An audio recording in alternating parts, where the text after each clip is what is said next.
Welcome back to the Free Video Books channel. Today we're reading the chapter called The Height of Civilization, of the novel Tarzan of the Apes written by Edgar Rice Burroughs. Before we get started, why not like and subscribe? Now, sit tight and let's get into it.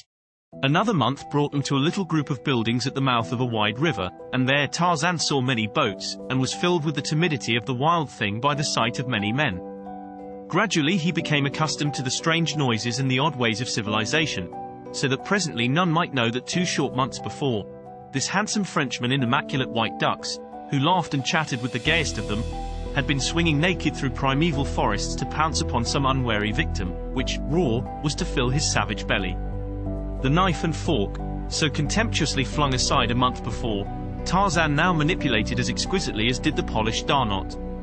So apt a pupil had he been that the young Frenchman had labored assiduously to make of Tarzan of the Apes a polished gentleman in so far as nicety of manners and speech were concerned.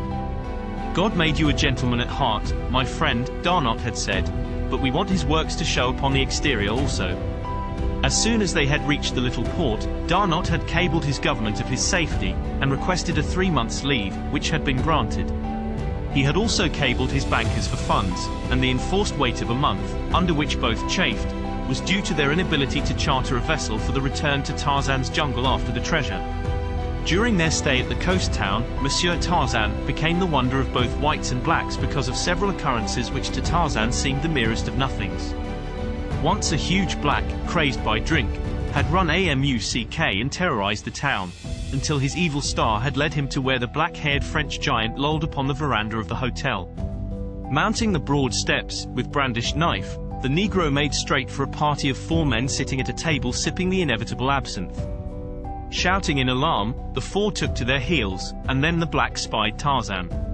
With a roar he charged the ape-man, while 100 heads peered from sheltering windows and doorways to witness the butchering of the poor Frenchman by the giant black. Tarzan met the rush with the fighting smile that the joy of battle always brought to his lips. As the Negro closed upon him, steel muscles gripped the black wrist of the uplifted knife hand, and a single swift wrench left the hand dangling below a broken bone. With the pain and surprise, the madness left the black man, and as Tarzan dropped back into his chair the fellow turned, crying with agony, and dashed wildly toward the native village.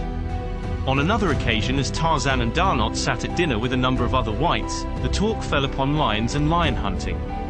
Opinion was divided as to the bravery of the king of beasts, some maintaining that he was an arrant coward, but all agreeing that it was with a feeling of greater security that they gripped their express rifles when the monarch of the jungle roared about a camp at night. Darnot and Tarzan had agreed that his past be kept secret, and so none other than the French officer knew of the ape-man's familiarity with the beasts of the jungle. "Monsieur Tarzan has not expressed himself," said one of the party. "A man of his prowess who has spent some time in Africa, as I understand Monsieur Tarzan has, must have had experiences with lions, yes?" "Some," replied Tarzan, dryly. "Enough to know that each of you are right in your judgment of the characteristics of the lions you have met. But one might as well judge all blacks by the fellow who ran amuck last week, or decide that all whites are cowards because one has met a cowardly white. There is as much individuality among the lower orders, gentlemen, as there is among ourselves. Today we may go out and stumble upon a lion which is over timid, he runs away from us. Tomorrow we may meet his uncle or his twin brother, and our friends wonder why we do not return from the jungle. For myself, I always assume that a lion is ferocious, and so I am never caught off my guard." "There would be little pleasure in hunting," retorted the first speaker, "if one is afraid of the thing he hunts." Darnot smiled. "Tarzan afraid? I do not exactly understand what you mean by fear," said Tarzan. "Like lions, fear is a different thing in different men, but to me the only pleasure in the hunt is the knowledge that the hunted thing has power to harm me as much as I have to harm him. If I went out with a couple of rifles and a gun bearer, and 20 or 30 beaters, to hunt a lion, I should not feel that the lion had much chance, and so the pleasure of the hunt would be lessened in proportion to the increased safety which I felt. Then I am to take it that Monsieur Tarzan would prefer to go naked into the jungle, armed only with a jackknife, to kill the king of beasts," laughed the other, good-naturedly, but with the merest touch of sarcasm in his tone. "And a piece of rope," added Tarzan. Just then the deep roar of a lion sounded from the distant jungle, as though to challenge whoever dared enter the lists with him. "There is your opportunity, Monsieur Tarzan," bantered the Frenchman. "I am not hungry," said Tarzan simply. The men laughed, all but Darnot. He alone knew that a savage beast had spoken its simple reason through the lips of the ape man. "But you were afraid, just as any of us would be, to go out there naked, armed only with a knife and a piece of rope," said the banter. "Is it not so?" "No," replied Tarzan. "Only a fool performs any act without reason." 5,000 francs is a reason," said the other. "I wager you that amount you cannot bring back a lion from the jungle under the conditions we have named, naked and armed only with a knife and a piece of rope." Tarzan glanced toward Darnot and nodded his head. "Make it 10,000, said Darnot. "Done," replied the other. Tarzan arose. "I shall have to leave my clothes at the edge of the settlement, so that if I do not return before daylight I shall have something to wear through the streets." "You are not going now," exclaimed the wagerer. "At night?"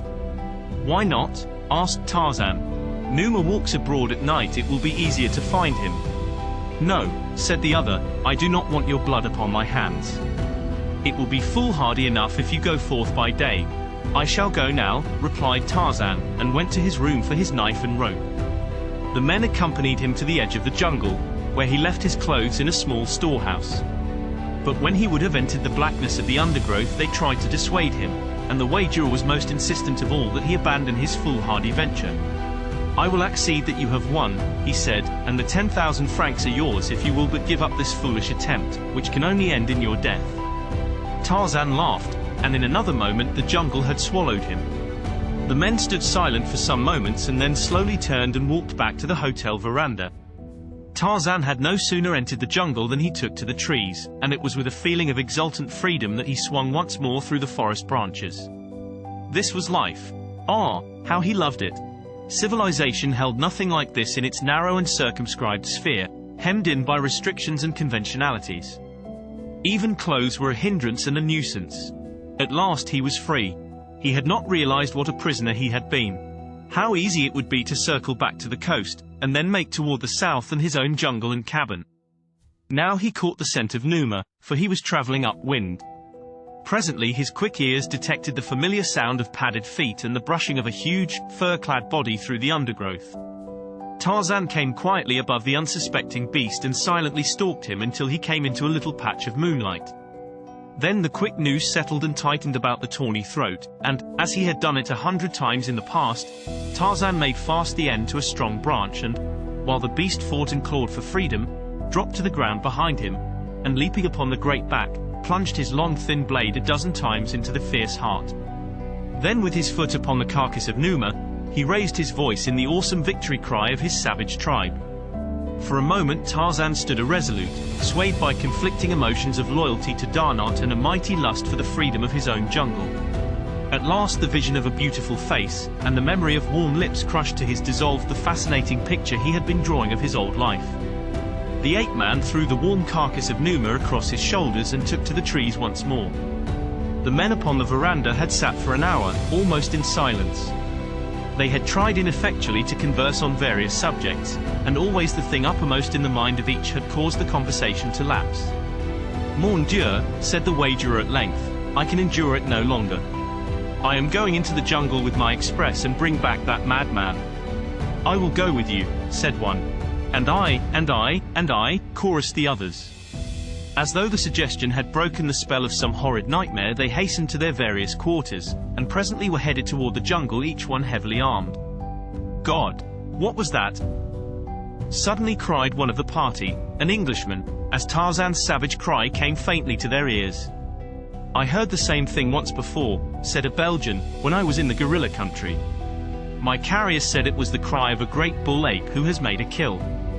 Darnot remembered Clayton's description of the awful roar with which Tarzan had announced his kills, and he half smiled in spite of the horror which filled him to think that the uncanny sound could have issued from a human throat from the lips of his friend. As the party stood finally near the edge of the jungle, debating as to the best distribution of their forces, they were startled by a low laugh near them, and turning, beheld advancing toward them a giant figure bearing a dead lion upon its broad shoulders. Even Darnot was thunderstruck, for it seemed impossible that the man could have so quickly dispatched a lion with the pitiful weapons he had taken, or that alone he could have borne the huge carcass through the tangled jungle. The men crowded about Tarzan with many questions, but his only answer was a laughing depreciation of his feat. To Tarzan it was as though one should eulogize a butcher for his heroism in killing a cow, for Tarzan had killed so often for food and for self-preservation that the act seemed anything but remarkable to him. But he was indeed a hero in the eyes of these men accustomed to hunting big game. Incidentally, he had won 10,000 francs, for Darnot insisted that he keep it all. This was a very important item to Tarzan, who was just commencing to realize the power which lay beyond the little pieces of metal and paper which always changed hands when human beings rode, or ate, or slept, or clothed themselves, or drank, or worked, or played, or sheltered themselves from the rain or cold or sun. It had become evident to Tarzan that without money one must die. Darnot had told him not to worry, since he had more than enough for both, but the ape-man was learning many things, and one of them was that people looked down upon one who accepted money from another without giving something of equal value in exchange. Shortly after the episode of the lion hunt, Darnot succeeded in chartering an ancient tub for the coastwise trip to Tarzan's landlocked harbor. It was a happy morning for them both when the little vessel weighed anchor and made for the open sea. The trip to the beach was uneventful, and the morning after they dropped anchor before the cabin, Tarzan, garbed once more in his jungle regalia and carrying a spade, set out alone for the amphitheater of the apes where lay the treasure. Late the next day he returned, bearing the great chest upon his shoulder, and at sunrise the little vessel worked through the harbor's mouth and took up her northward journey. 3 weeks later Tarzan and Darnot were passengers on board a French steamer bound for Lyons, and after a few days in that city Darnot took Tarzan to Paris. The ape-man was anxious to proceed to America, but Darnot insisted that he must accompany him to Paris first, nor would he divulge the nature of the urgent necessity upon which he based his demand. One of the first things which Darnot accomplished after their arrival was to arrange to visit a high official of the police department, an old friend, and to take Tarzan with him. Adroitly Darnot led the conversation from point to point until the policeman had explained to the interested Tarzan many of the methods in vogue for apprehending and identifying criminals. Not the least interesting to Tarzan was the part played by fingerprints in this fascinating science. But of what value are these imprints, asked Tarzan, when, after a few years, the lines upon the fingers are entirely changed by the wearing out of the old tissue and the growth of new? The lines never change, replied the official. From infancy to senility, the fingerprints of an individual change only in size, except as injuries alter the loops and whorls. But if imprints have been taken of the thumb and forefingers of both hands, one must needs lose all entirely to escape identification. It is marvelous, exclaimed Darnot. I wonder what the lines upon my own fingers may resemble. We can soon see, replied the police officer, and ringing a bell he summoned an assistant to whom he issued a few directions. The man left the room, but presently returned with a little hardwood box which he placed on his superior's desk. Now, said the officer, you shall have your fingerprints in a second. He drew from the little case a square of plate glass, a little tube of thick ink, a rubber roller, and a few snowy white cards. Squeezing a drop of ink onto the glass, he spread it back and forth with the rubber roller until the entire surface of the glass was covered to his satisfaction with a very thin and uniform layer of ink. Place the forefingers of your right hand upon the glass, thus, he said to Darnot. Now the thumb. That is right. Now place them in just the same position upon this card, here, no little to the right. We must leave room for the thumb and the fingers of the left hand. There, that's it. Now the same with the left. Come, Tarzan, cried Darnot. Let's see what your whirls look like. Tarzan complied readily, asking many questions of the officer during the operation. Do fingerprints show racial characteristics? He asked. Could you determine, for example, solely from fingerprints whether the subject was Negro or Caucasian? I think not, replied the officer. Could the fingerprints of an ape be detected from those of a man? Probably, because the apes would be far simpler than those of the higher organism. But a cross between an ape and a man might show the characteristics of either progenitor, continued Tarzan. Yes, I should think likely, responded the official, but the science has not progressed sufficiently to render it exact enough in such matters. I should hate to trust its findings further than to differentiate between individuals. There it is absolute. No two people born into the world probably have ever had identical lines upon all their digits. It is very doubtful if any single fingerprint will ever be exactly duplicated by any finger other than the one which originally made it. Does the comparison require much time or labor? Asked Darnot. Ordinarily but a few moments, if the impressions are distinct. Darnot drew a little black book from his pocket and commenced turning the pages. Tarzan looked at the book in surprise. How did Darnot come to have his book? Presently Darnot stopped at a page on which were 5 tiny little smudges. He handed the open book to the policeman. Are these imprints similar to mine or Monsieur Tarzan's, or can you say that they are identical with either? The officer drew a powerful glass from his desk and examined all 3 specimens carefully, making notations meanwhile upon a pad of paper. Tarzan realized now what was the meaning of their visit to the police officer. The answer to his life's riddle lay in these tiny marks. With tense nerves he sat leaning forward in his chair, but suddenly he relaxed and dropped back, smiling. Darnot looked at him in surprise.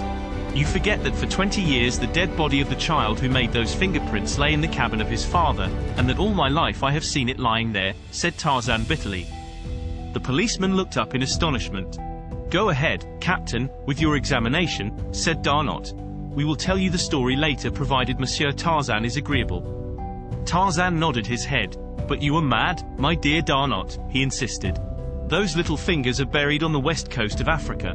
I do not know as to that, Tarzan, replied Darnot. It is possible, but if you are not the son of John Clayton, then how in heaven's name did you come into that god-forsaken jungle where no white man other than John Clayton had ever set foot? You forget Carla, said Tarzan. I do not even consider her, replied Darnot. The friends had walked to the broad window overlooking the boulevard as they talked.